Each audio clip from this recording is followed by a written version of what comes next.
Voilà, mbote mingi barandi à Doudou Monti Télévision, tu écoutes un son à ton lelo, dans le même cadre, pour nous mettre toujours le même solo, au Moussala Bopé Sabisso, au cas d'information pour Nabino. Alors, à ton lelo, tu écoutes un monsieur Tieka Serge, au Torobet un solo, sur l'actualité, tu rebandes mingi penza, un sujet, tu as des beaux réunis dans le ministère EPST, mon amboka, ministère Jimbotenayo. Mbotendeko. Alors, vous êtes journaliste, au Landa qui décision de sanction, ou est tombé lobby pour l'enseigner au bateau grévé. Alors, grève, tu es dit qu'ils ont droit aux alliés reconnus dans la Constitution, mais les enseignants ont grévé dans le fait que les foutus ont été, les sanctions tombées, ils ont désactivé dans le système à paye. Réactionner ça. D'autant bien. Au moins, on a un journaliste, Nalingala. Tout bêta, on a Nalangila. Un journaliste, Toloba, Totelema, le troisième mandat, il y a Joseph Kabila. Totelema, Mambouébélé, parce que Toboyaki, politique, moraux, monolithique quoi. Au salon. Secrétaire général a droit à désactiver Moutou parce que avant à désactiver bango qui est dans la constitution a le droit à grève. La droit de grève est-ce que enseignant a droit à réclamer pour na bien-être na été amélioration condition a été. Si vous répondez non alors tout tiki. Si vous répondez par oui et que enseignant a droit. Mais ceux qui ministre, ce secrétaire général, il faut vendre il faut respecter tout. Enseignant, a droit, il y a qu'à réclamer, il y a qu'à prévoir même la grève. C'est à l'autorité, ministre et secrétaire général, en concertation, en dialogue, pour que moyen de trouver solution. Ils vont venir à Congo. Ils vont habiter et ils vont balayer et ils vont venir à Congo. Guerre, tu as le lot, ils ont guerre, il y a Congo. Et s'assumer. Congo ya maïele, Congo ya boania et outa na école, et outa na bana auto tangisa lelo. Comment va rose on est blague? Comment moutumo baro la moukaposa secrétaire général? Où tu veux faire plaisir à quelqu'un? Le président de la République, Félix Antoine Tshisekedi, parle de l'état des droits. L'état oyo, banamboka, bakoki ko exercer, makoki na bango nyonso au constitution, au mibeko ezopesa bango. C'est moutumo ko ta ko kolongola na enseignant. Makasi ya grévé azate eza ministre eza député eza secrétaire général azate eza droit ya motangisi ya ba citoyen messieurs donc mutuana à revoir copine. Alors eza droit n'engo soulever mais alors les voix s'élèvent pour dire que ba ya grévé na sika musala alors tant ba sénat batika landa quelque part là c'est la forme et rien ne dit que sur aucun na ba école ba enseignant bazate. Non. Enseignant aux alliés avant dans la classe, enseignant à la place, à la santé, ça va groupe là-bas. Enseignant bazali, qu'ils arrêtent de raconter ce qu'ils racontent là. Enseignant baza, respecter enseignant, soit bazo baba français, soit comme ministre, soit comme secrétaire général lelo, c'est parce que batang ça bango. Alors, cause il y a décision de vous aller tinini. Voilà. Et fait à kobenga na te ko désactiver enseignant. Au salon on parce qu'il y a ma question, on était soit salon aux violations, mais ma la dictature et si maté totel mais là-bas. Alors, problème est ça. Base na humilité, il y a qu'à approcher bon syndical, discuter na enseignant pour trouver solution. Et ça encore bon. Seul moment où enseignant a la capacité à faire entendre bon na bango et ça na début année. Okay, et puis enseignant un problème sérieux où ils ont dans le gouvernement talango. Pourquoi vous avez monté ma bongo? Et comment vous avez monté ma bé? Merci beaucoup, monsieur Serge. Je te rapidement pour le solo il y a Seni au des besoins continuent toujours, des besoins ça va expirer toujours pas de consensus.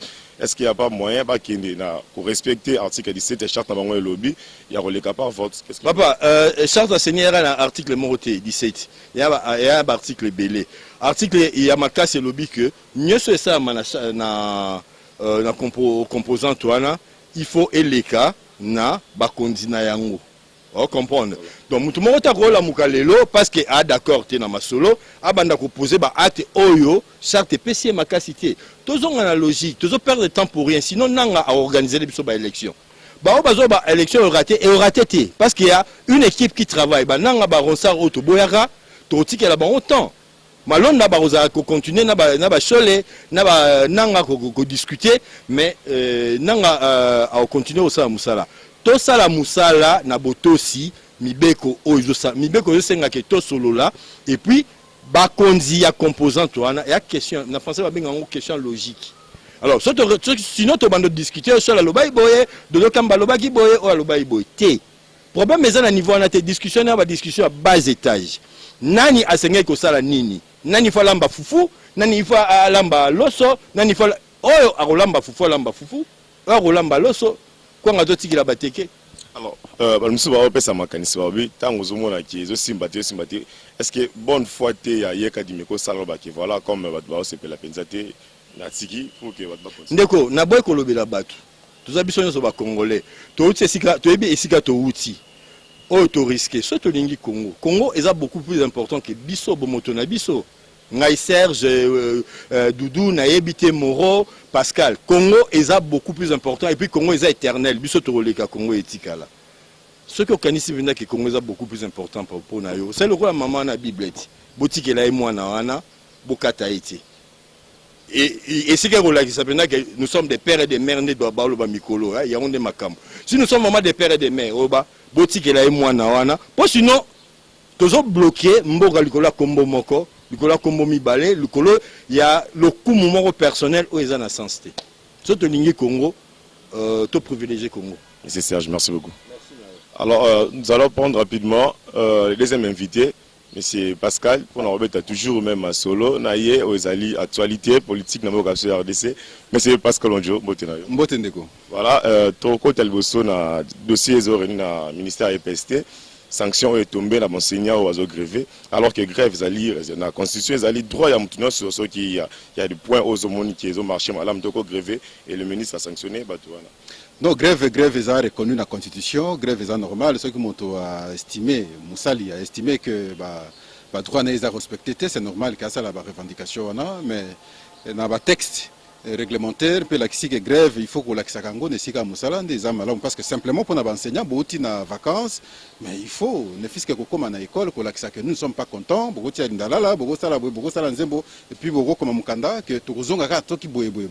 Mais à cause la grève ka boye sans que kozonga exemple malamoté, de ce côté-là, tu veux encourager un peu l'enseignant. Il faut reconnaître en même temps aussi l'effort au gouvernement peut fournir pour que ata muke enseignant un peu. Mais j'ai toujours dit enseignant il fallait la prioriser dans Mbokoyo. Militaire il fallait la prioriser dans Mbokoyo. Mais biso tout ça la inverse. Parce que ce qui base les amalamoté ya moto. Ce qui sécurité ya moto ezate, mais sans yamboka ezate. Je salue ici, il faut la chef de l'État, Nengazo qui a gratuité de l'enseignement. Je salue ici, Nengazo mekako changer bon moto. Ya moto tant ozo gérer, ou comprendre que o eza ya l'État, o eza ya privé. Ba initiative ya à la recherche à cause de moto ya sika pour azala ndenge mususu tanga azo kamamboka mais en même temps il faut que valoriser bato yo bazo soutenir bato entre autres ici enseignants. Donc ici je ne suis pas tout à fait trop d'accord avec le ministre de l'enseignement parce qu'à ko benga bango ba échange ko continuer finalité za toujours ko trouver solution comme ça tout ko avancer. Il y a ba sanction, il y a ba nini wana et le moral peut sonner malamu. Alors l'autre problème est la personne qui a sanctionné. Une personne purement politique a sanctionné aux agents de l'État dans un pays dit des droits, c'est pas un grand problème. Non, mais parce que à autorité tutelle, c'est côté wana que ça l'analyse bon côté c'est dans ses compétences en même temps. Merci beaucoup. Dans le deuxième sujet, c'est déjà Séni. Qu'est-ce qui bloque? Délai, ils ont expiré plusieurs fois, toujours pas de compromis. Qu'est-ce qui bloque? Bon, la crainte c'est que 2023 ils ont aussi caté. Ce qui bloque, de mon point de vue, c'est la confession religieuse. Parce que ce que tu as dit, malamu, l'élection, l'élection en 2023. Où choix il y a président, il y a assemblée, il y a président, il y a choix président à Séni, ils ont la libosote, tout ça la gango. Mais tant que ça les malibosé, ça les canini. Tout tika la quoi assister à débat à Boété. 2006, Abbé Apollinaire Malou, Abbé, Azalaka président il y a CI, mais confession religieuse n'a apporté qu'à été. Ça la débat à Boété. 2011, pasteur Ngoï Mulunda, Ayaka comme président ya Séni, mais tu évites confession religieuse n'importe quoi. 2016, Abbé Apollinaire Maloumalou a zongi lissous, confession religieuse n'a pas été. 2018, Corneille Nanga, confession religieuse tu bakate. C'est le pouvoir n'a pas tout moussous parce qu'il s'imposer et ça collègue. On n'engage pas le débat. Mais aujourd'hui, le débat est salémi. Ti na niveau tozalelo, il faut comprendre que tu as avancé quelque part. Et c'est là où je salue en même temps sagesse à président de l'Assemblée nationale. Bokende, quand nos confesseurs religieux vont trouver solution pour la première fois, pour la deuxième fois, pour la troisième fois. Mais incapables les lois de trouver solution. Simplement parce que les textes, au Bango Basalaki, ils n'ont pas tenu compte des paramètres rebellés. Comment l'église est nette église catholique? Au Toyebi, que la démocratie, les lois, combat l'église catholique, moto a sérieux à commettre en cause jamais. Grandeur, force église catholique. On s'est comparé net une église à Sonic Afuta. Ceux qui Sonic Afuta zui voix moko, ngap église catholique zui voix moko. Mais ça, ce n'est pas réfléchir. Quel est bloqué? Mais c'est ça, parce qu'ils se sont dit ainsi. Oui, confession religieuse. Beaucoup d'ont dit oui, confession religieuse. Chaque confession religieuse, une voix. D'abord, na consensus sur Tokanik, na consensus sur la voix. Na consensus sur Yokanité, Bakabouani. Pourquoi le cela voix jusqu'à ce parce que quand on va trouver consensus, il faut normalement. Mais c'est ça qu'on va trouver consensus sur Bayokani sous souté. Les six on a baké, pas imoussou, pas Ibakenek, Bango Baké, ça élection à Bango. Désordre de bandits ne sikawana. Yangonde na lobby boy. Est-ce que Bakou peut permettre de toi avancer? Parce que ce qui est élection en 2023, c'est les confessions religieuses les premiers responsables. Parce que tant que les six wana bazandenge bazali, les deux wana, ça veut dire l'église catholique, na protestant bazandenge bazali, mais c'est que tu avances moi il faut changer un peu donne donc position il y a six et que primat toujours sur les deux parce que les six bazan majoritaire. Du fait simplement que on a accepté à travers charte une voix, une confession. Nous sommes bloqués. Et voilà pourquoi toi avancé. Nous avons Serge Lelo, qui est président de la CENI. Mais ce qui est intention de Bazoloba, que vous êtes le premier président de la République, mais vous êtes le premier président de la République. Ce n'est pas une raison.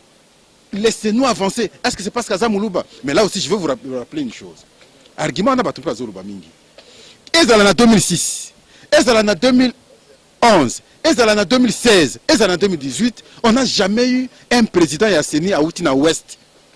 Président Yasseni pas Outaka dans la zone linguistique Swahili. On n'en faisait pas un problème. Président de la République Azagi Mouswahili. Président Yasseni Azagi Mouswahili. Problème ils ont quitté. Les lois on veut en faire un problème simplement parce que président de la République Azagi Moulouba et président Yasseni Alinga Zala Moulouba. Et on a fait un problème. Ça aussi c'est un faux débat. On ne peut pas accepter ça parce que tous les présidents Yasseni, depuis tout ce temps,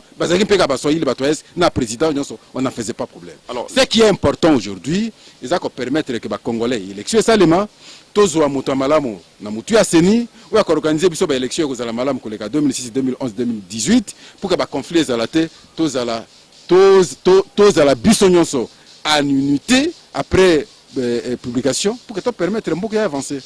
Alors, M. Pascal Ouanjo, moi, Likanisi Mouké, puisque, comme promet, on m'a toujours dit, est-ce qu'il faut refaire le processus, ou solution? Non, mais même si on refaire, on peut refaire, il n'y a pas de problème. Même s'il faut refaire, il faut refaire. Mais je crois qu'on peut refaire, tout le monde a la même chose, tant que le texte n'est pas négocié. Moi, je pense qu'il faut d'abord commencer par changer leur charte. Qui compare l'église catholique avec l'église américaine? C'est déjà un faux départ. Tant que charte on est à et que les six là vont garder unité na bango, mais on aura le même résultat. Candidat au bango bakolinga ndeko zalaka ye. On n'aura changé rien et nous aurons perdu temps inutilement. Voilà, merci M. Pascal Tochité. Dernier point à RAM. Le ministre n'est pas venu, jour à rendez-vous. Plénière et à lobby, les points n'étaient même pas inscrits à l'ordre du jour. Tobosana ou Tozela? Non, Tobosana ndeni. Député a des autorités, il y a gouvernement. Tobosana ndeni. Député a sali à poser ma question. Il faut qu'on réponde à Yango. Ministre, il faut qu'une assemblée nationale, il faut répondre. Qu'on réponde qu'une assemblée nationale, ils ont été cause à la sanctionner. Qu'une assemblée nationale, ils ont respecté bateau battu en place. On a le ministre place, ils ont des députés nationaux. Donc, question, il y a RAM. Ce qu'on a dit, question sociétale.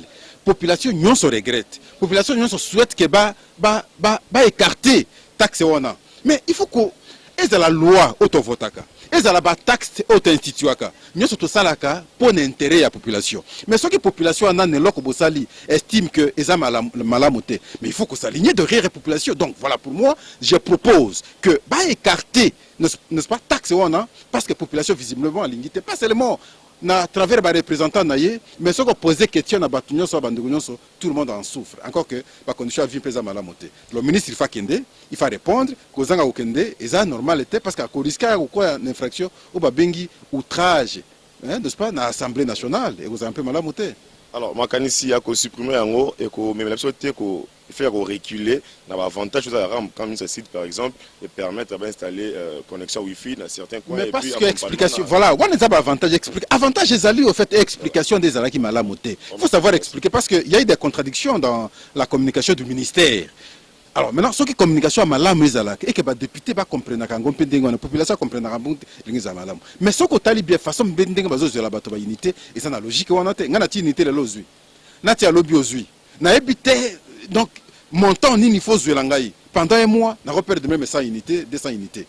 C'est ça normal était on est comme ce que malam était. Mais ce qui est que ozui muke na mois ou calculer nombre ya bato et que mbongo wana au rendre compte na population que voilà tous eu montant tel mais talent na montant tout ça la musala parce qu'il s'agit d'une taxe mais ekozala malamu mais ce qui information les na batoute to créer ka problème ekozala malamu te na mboka. C'est Pascal, merci beaucoup. Merci beaucoup ndeko. Voilà, bande Walandi, to comme na suka et entretien na biso, to yambaki deux invités na tongo lelo, monsieur Serge et monsieur Pascal, oh ba perception analyse très forte. On a actualité la tongo lelo. Voilà, merci beaucoup. To coûte un vol en balasima pour le même plaisir. Bon début à week-end na biso nyoso. Bye bye.